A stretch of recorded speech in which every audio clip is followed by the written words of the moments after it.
actually, I started in 1964, which was the year before autonomy. So I started over at Tighes Hill. I never actually came to this campus until 66, when I did Physics 2. So you had a big gap year. What did you do in '65? Were still It was all still over at Tighes Hill. In fact, I only did 2 subjects here, and that was Physics 2 and Maths 2.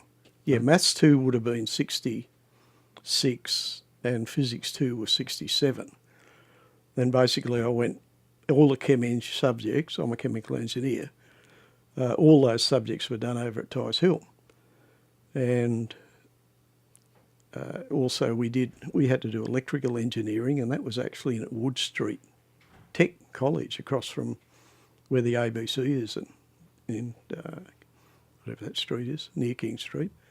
Yeah, so I came back here, we had to do an elective subject because they reckon we were too engineering-wise, and some people did microeconomics and things like that. I did another couple of topics out of Maths 2, and a few of us did that, and that was only 2 hours a week, and I did that in 1969. Did that here. So really I only had 3 stints on this campus, but one of the memories when we first came here was the mosquitoes, and they'd eat you alive here in those days. They probably still do. And they had a makeshift canteen, which was basically a shed. So it's probably about where we are now. And you're very limited in what you could buy to eat. A sandwich and a cup of coffee and a drink. That was about it. So between then and now, Ross, how obviously the university has grown. How small was it initially? Well, basically, I think it was only the maths building and the physics building. I think they were the first things that got built. Because I did Chem 1 and Chem 2, and I did both of those at Tighes Hill. The maths 1 I did at Tighes Hill, Maths 2 I did here. Engineering 1 was done at Tighes Hill. The physics 1 was done over there as well. And then all the Chem Eng subjects, which we started in basically, was that stage 4, yeah, and 5 and 6, that was all done over at Tighes Hill. There was, through other sources, we've heard of an incident at Tighes Hill. You weren't ever involved in that, were you? Involved sitting on the roads and having firemen put hoses on you?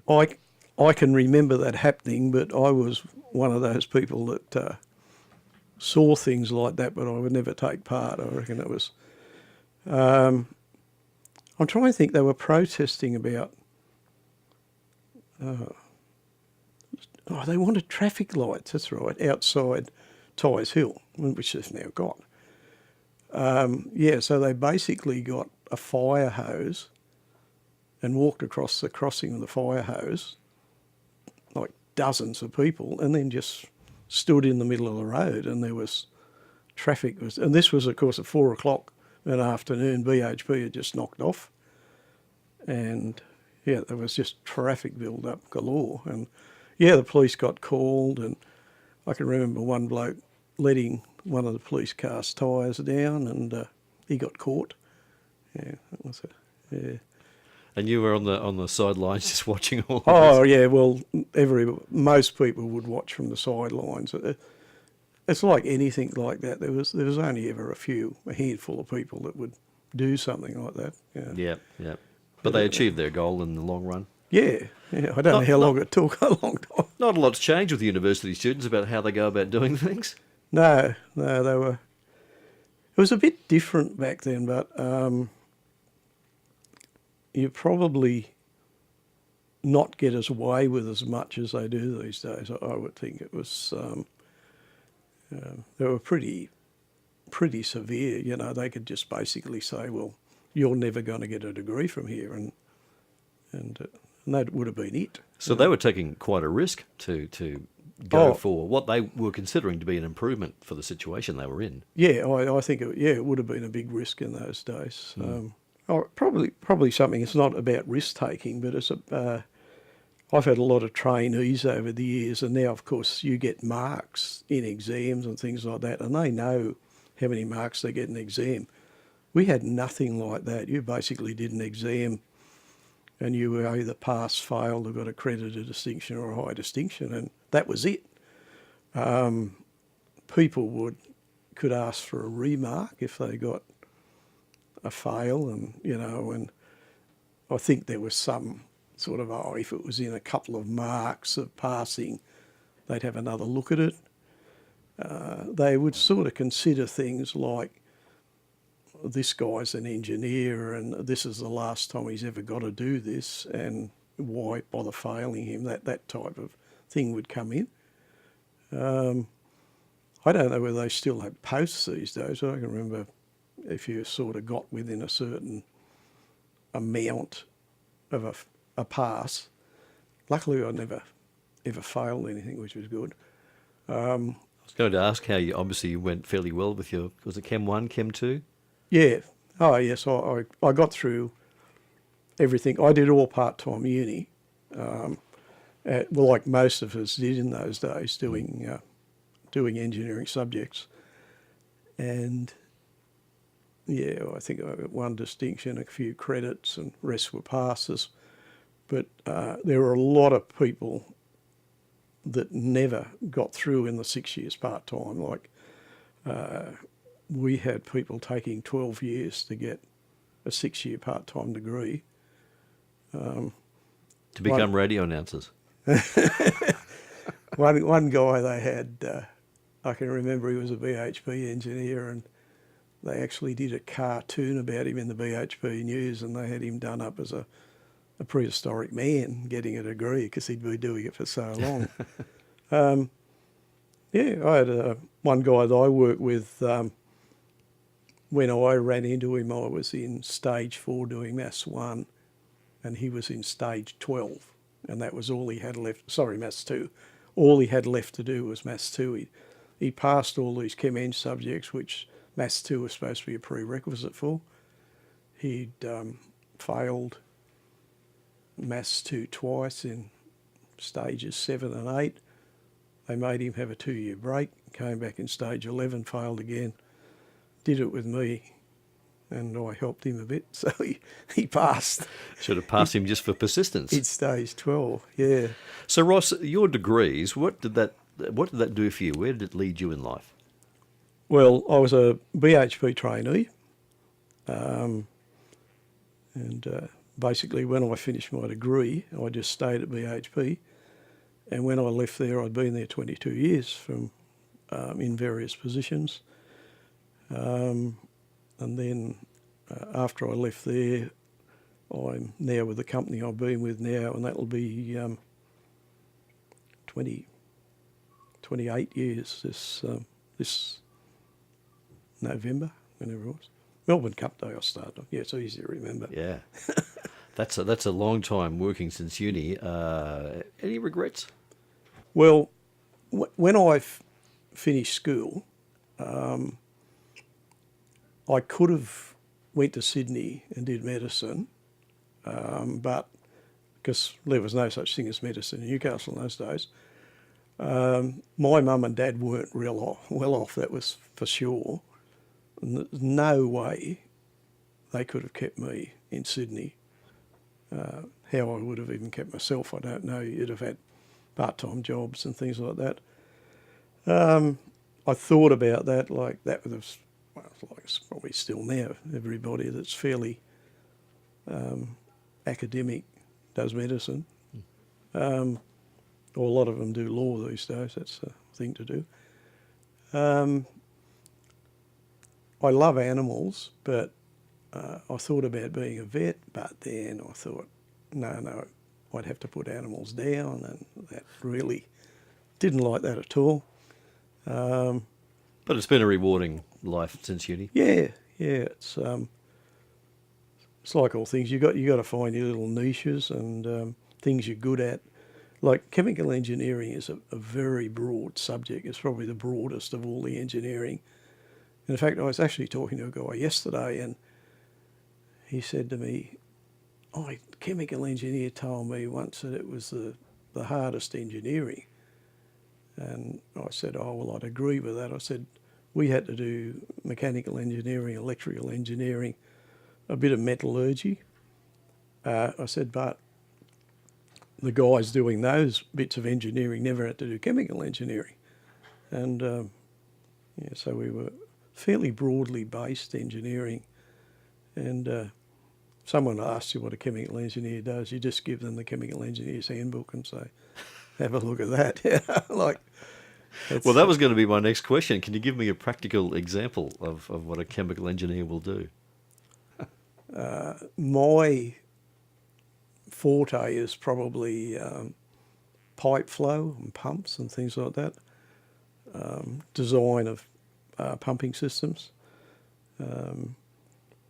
I've basically done everything from initial sort of design of a plant right through to installing it, then commissioning it, maintaining it, and then actually operating plants as well. So there's, but a really big company it's probably a bit of a luxury now, but in the days of BHP with 12,500 people, you know, you'd have had people that did the design and then people that did the installation and then someone would maintain it and someone would operate it, and it'd be completely different people doing it. And basically, you know, I've done a lot so over the years. At the moment, I'm sort of for the last 27 years, 28 years, I've basically worked in a consultancy type engineering, and you sort of go off to various plants and do things. And something that I've been doing for a few years now is actual hazardous area classifications of gaseous and dusty areas for mainly electrical installations and that sort of thing. There's a lot of stuff now. I mean, engineering has always been the first thing that they cut when they have cost reductions. They decide, oh, we don't need engineers. But there are certain things that are required by law, and one of them is hazardous area classification, so that's still an ongoing thing. But then there's the fact that people aren't building anything at the moment. Means that there's some new installations that normally you would have done that sort of thing on that you don't do anymore. Just thinking back to your time here at Newcastle Uni, did you have any professors, mentors who really stand out in your memory? Yes. And why? Yeah, well, of course, chemical engineering was Professor Ian McColl Stewart. He was a one-arm professor because he actually lost his arm in a conveyor belt in a mine, and he used to smoke a pipe. And that was the most impressive thing, to see this fellow with this pipe under his stub and the other hand in the tobacco pouch. And this is while he's lecturing and writing on the board with chalk at the same time.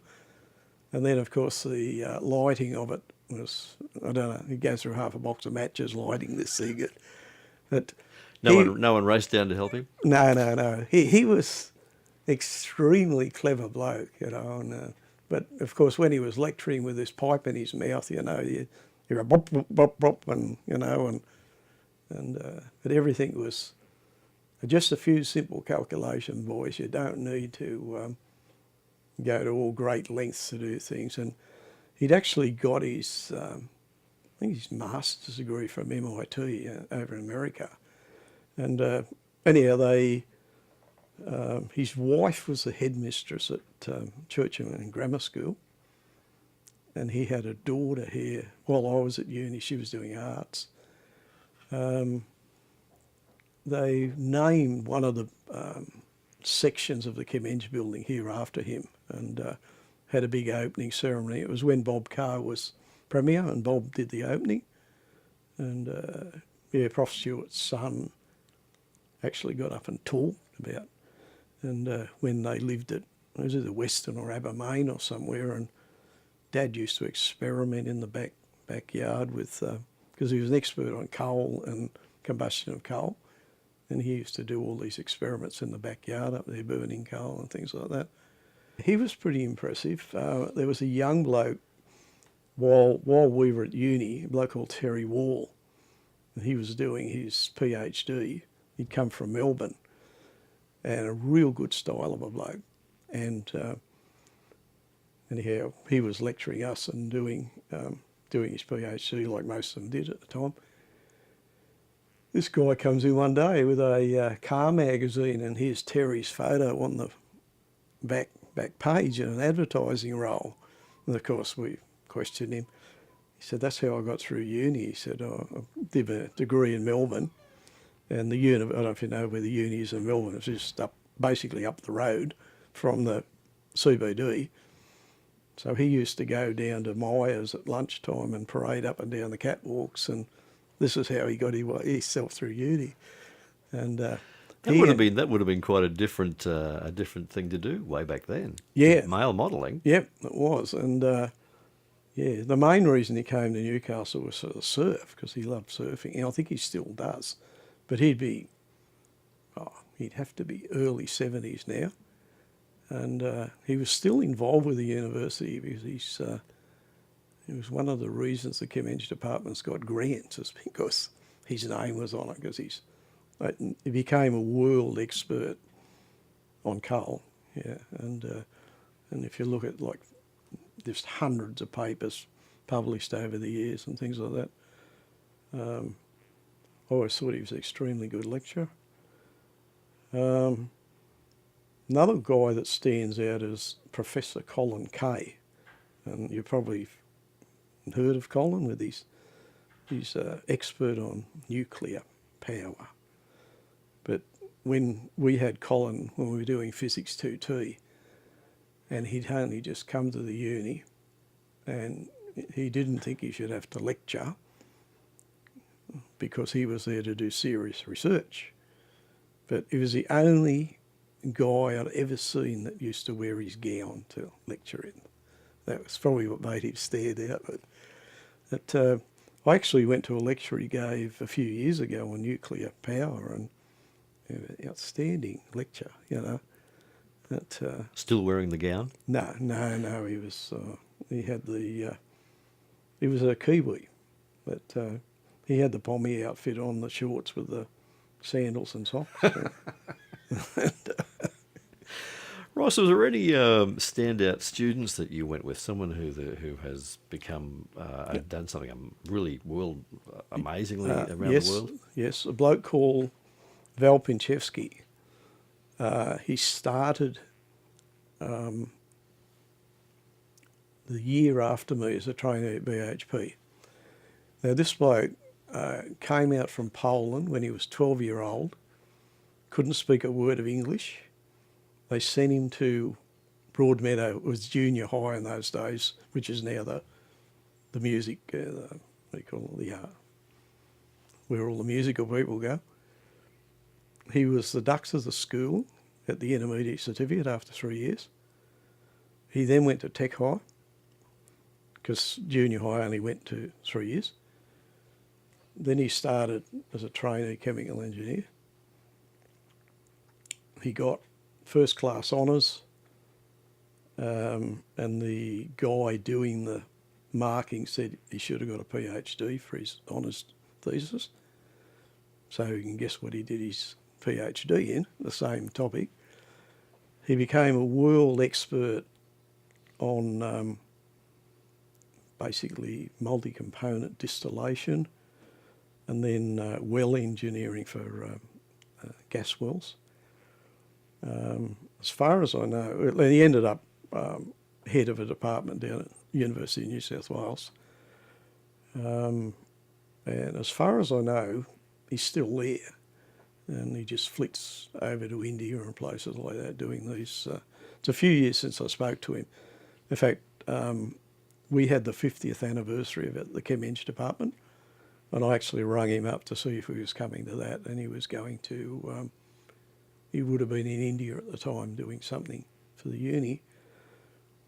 His brother, a bloke called Leo Pinchevsky, I think he was one of the first intake of medicine here.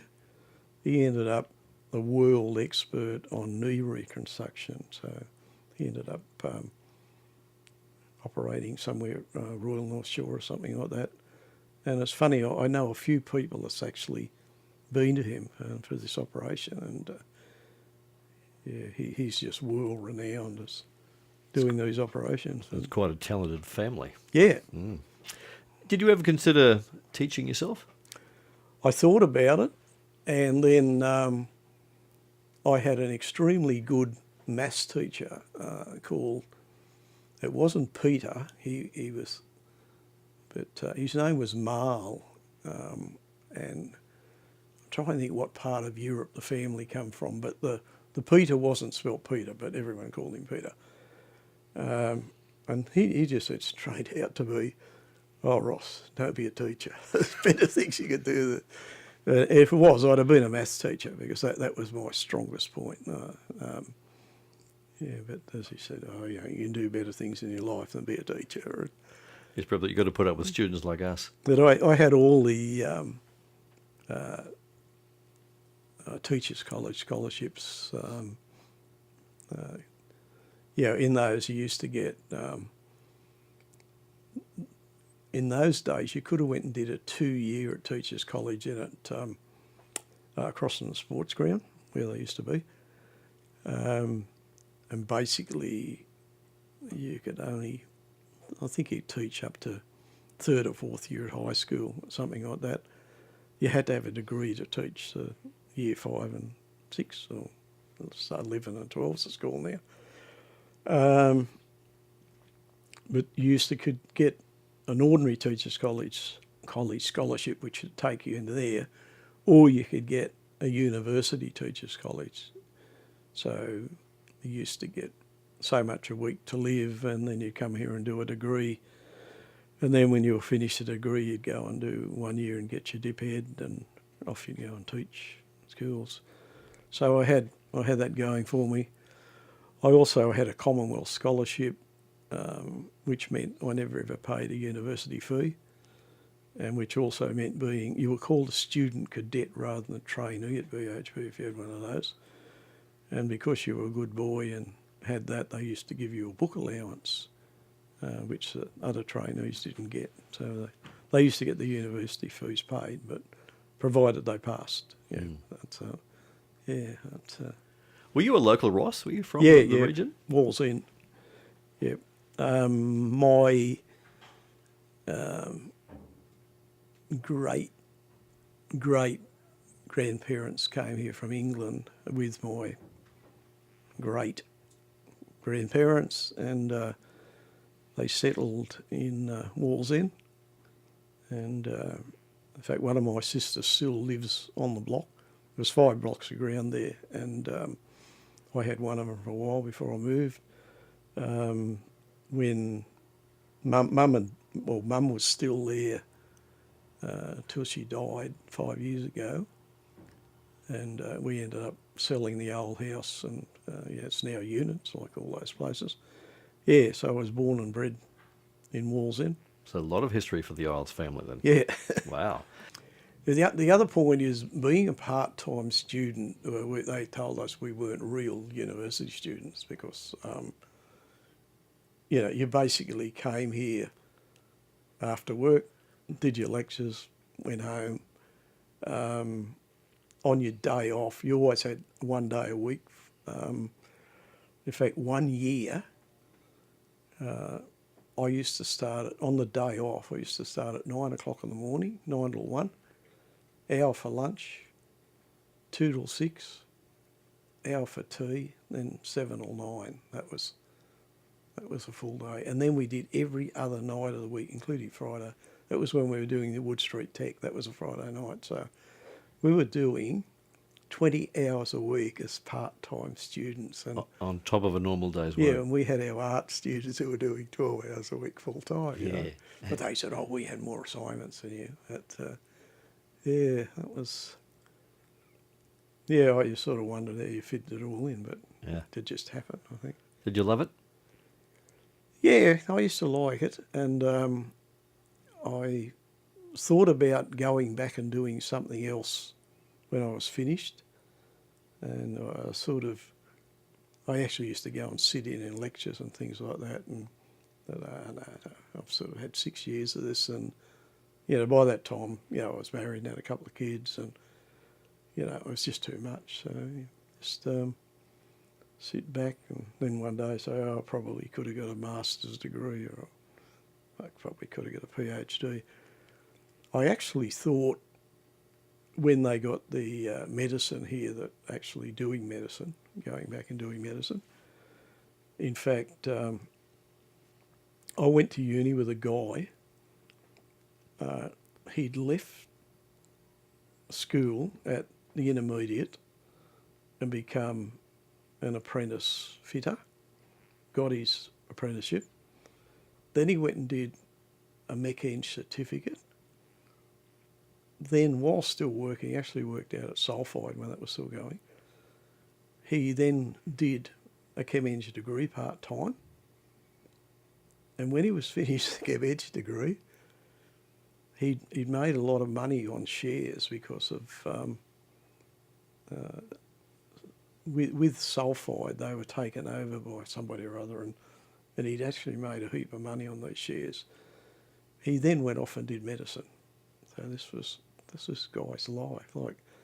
So it would have been 3 years for the apprenticeship, 3 years for the certificate, 6 years for the degree is 12, 5 years for the medicine, 17 years. So he'd have been 32 when he got out of medicine. Yeah. And he ended up a urologist in at the Royal Newcastle when that was going. So that was the last I ever saw him. So I don't know where he is these days. I'd say he's done very nicely.